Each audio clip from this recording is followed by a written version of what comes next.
Assalamualaikum warahmatullahi wabarakatuh. Selamat pagi anak-anak. Apa kabar kalian? Semoga tetap baik-baik saja.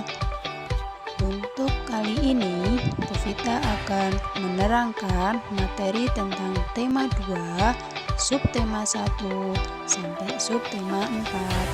Silakan pahami dan juga simak video di bawah ini. Wujud benda ada 3, yaitu padat, cair, dan gas. Padat mempunyai sifat, bentuk, dan ukuran yang tetap. Contohnya meja, kursi, buku. Kemudian yang kedua, cair. Mempunyai sifat, bentuk berubah sesuai wadahnya dan volumenya tetap. Contohnya seperti kecap, minyak goreng, sampo. Yang ketiga, gas. Gas mempunyai sifat, bentuk, dan volume selalu berubah sesuai wadahnya. Contohnya seperti gas pada balon, gas pada LPG, udara dalam ban, dan asap kendaraan. Selanjutnya, mari kita perhatikan contoh benda padat, benda cair, dan benda gas berikut ini. Selanjutnya, aturan di rumah. Aturan di rumah itu banyak sekali, seperti bermain setelah belajar, ikut membantu ibu merapikan tempat tidur, menonton televisi di luar jam belajar, menggunakan HP sesuai kebutuhan.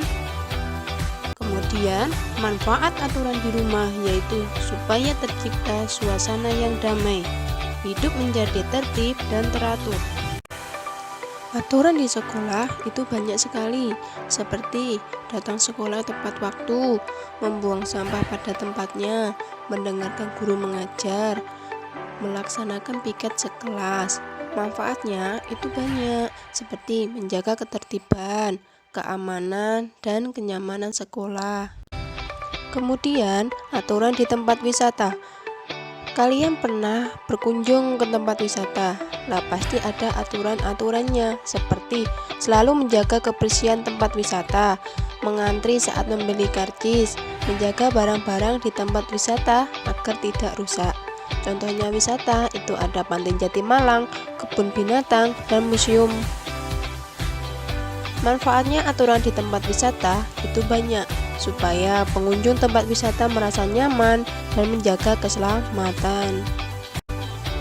Kemudian, tentang perhitungan pembagian. Contohnya, yang ke-1, 8 dibagi 2 sama dengan 4. Cara penyelesaiannya yaitu dengan pengurangan. 8 dikurangi 2, dikurangi 2, dikurangi 2, dikurangi 2 sama dengan 0. Maka ada 4 kali pengurangan sampai diperoleh hasil 0. Jadi dikurangi 2 sampai habis, dan 2-nya itu ada 1, 2, 3, 4. 2-nya ada 4. Jadi 8 dibagi 2 sama dengan 4. Contoh yang kedua yaitu 20 dibagi 5 sama dengan 4. Maka sama saja kalau diubah ke perkalian, 5 dikali 4 sama dengan 20. Selanjutnya, contoh yang ketiga, itu ada 24 dibagi 12 dibagi 2. Yang dikerjakan itu yang di depan terlebih dahulu. Maka 24 dikurangi 12 dikurangi 12 sama dengan 0. Maka ada 2 kali pengurangan, itu 12-nya itu ada 2. Nanti kalian bisa dituliskan di bawah ini. 24 dibagi 12 dibagi 2 sama dengan tadi 24 dibagi 12 itu nilainya 2. Maka bisa dituliskan 2. Kemudian yang di belakang tadi belum dituliskan, maka dibagi 2 sama dengan 1. Kemudian contoh yang keempat.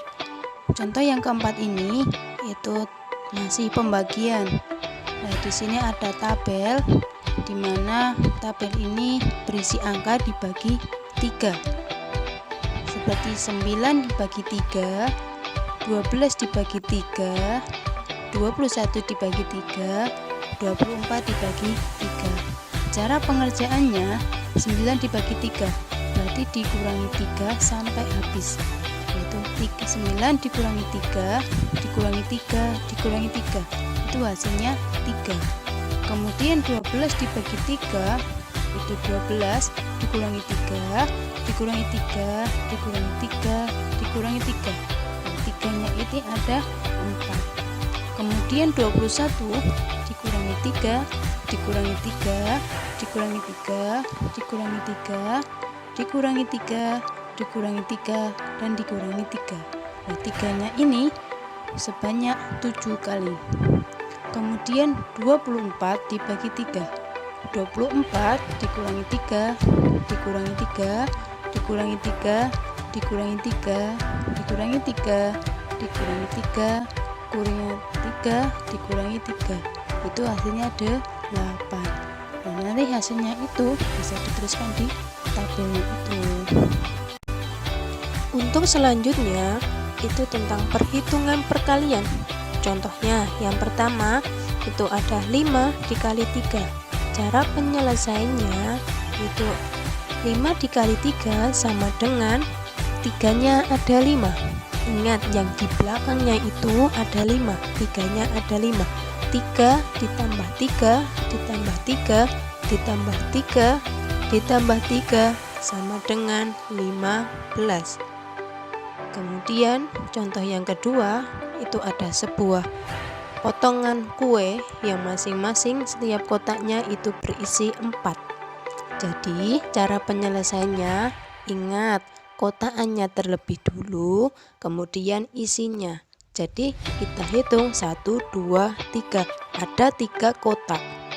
Berarti 3 dikali setiap kotakannya itu berisi 4. Berarti 3 dikali 4. Bisa dikerjakan, ingat belakangnya terlebih dahulu. 4 ditambah 4 ditambah 4. 4-nya ada 3 sama dengan 12. Selanjutnya itu tentang menggambar imajinatif. Imajinatif itu kalian pasti tahu. Imajinatif itu sebuah khayalan. Jadi pengertian gambar imajinatif yaitu gambar yang dibuat dari hasil khayalan seorang, dari bayangan seseorang. Kemudian alat yang digunakan menggambar imajinatif itu ada buku gambar, pensil, kemudian pensil warna, penggaris, dan penghapus. Selanjutnya itu tentang lari estafet. Kalian pasti pernah melakukan lari estafet ketika di rumah, di sekolahan, atau dimanapun. Lari estafet ini disebut juga lari sambung. Lari estafet dilakukan secara berkelompok. Setiap kelompoknya itu terdiri dari 4 orang atau 4 anak. Cara melakukan lari estafet ini dimainkan dengan berlari cepat sambil mengoper tongkat kepada teman satu kelompoknya. Kemudian pelari harus menjaga agar tongkat tidak terjatuh ketika dioper kepada teman satu kelompoknya. Tim yang pertama tiba di garis finish itu menjadi pemenangnya. Sekian dari Bu Vita. Selamat belajar, tetap semangat, dan jaga selalu kesehatan kalian. Wassalamualaikum warahmatullahi wabarakatuh.